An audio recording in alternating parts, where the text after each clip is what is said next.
Academic and Online Research, an honest comparison.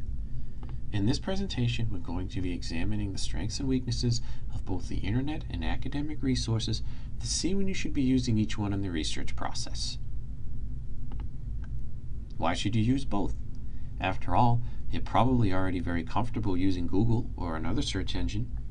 Well, the problem is, as we're going to see in this presentation as we work through a specific example, that the internet may be excellent at obtaining introductory information, but it doesn't allow you to access a lot of the copyrighted scholarly research that you're going to need for your classes.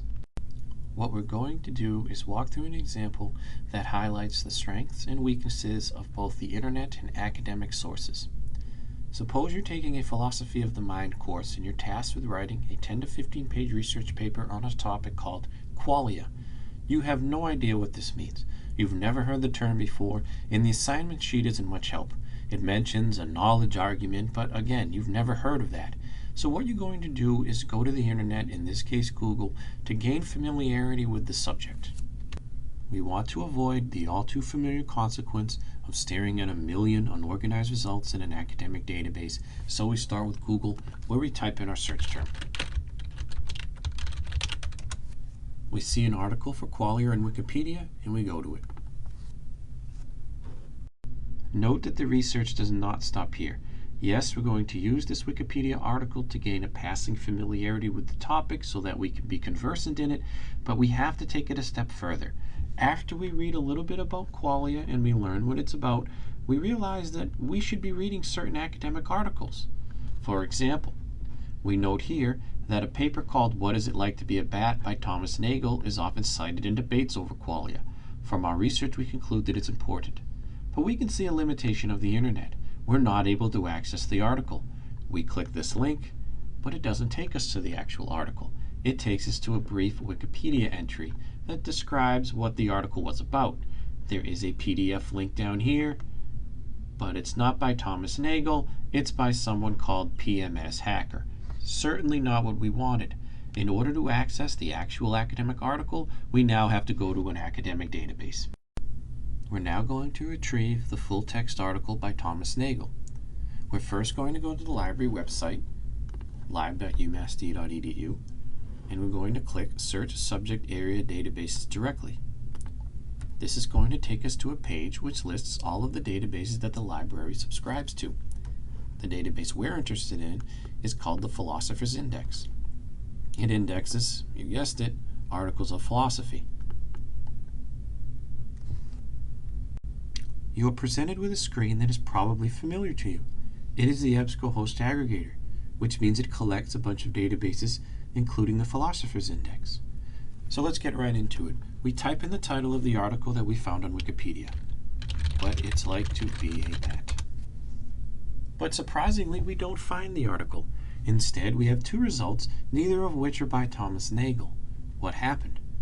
The problem is that we actually typed in the incorrect article title. Academic databases are not as intelligent as Google and the internet at large. If you recall there, I actually typed the word experience wrong and I still had no trouble finding what I needed. We have to type in the correct article title. What is it like to be a bat? When we do that, we actually find the article at the bottom of the page. There it is. We now would like to access the actual article. But there's a problem. We don't see a PDF link anywhere on the page. Are we out of luck? Fortunately not, because of an extremely powerful tool called the UMD Library Journal Locator. In my experience, this works most of the time. All you do is click it and follow the on-screen prompts. The prompts are going to change each time.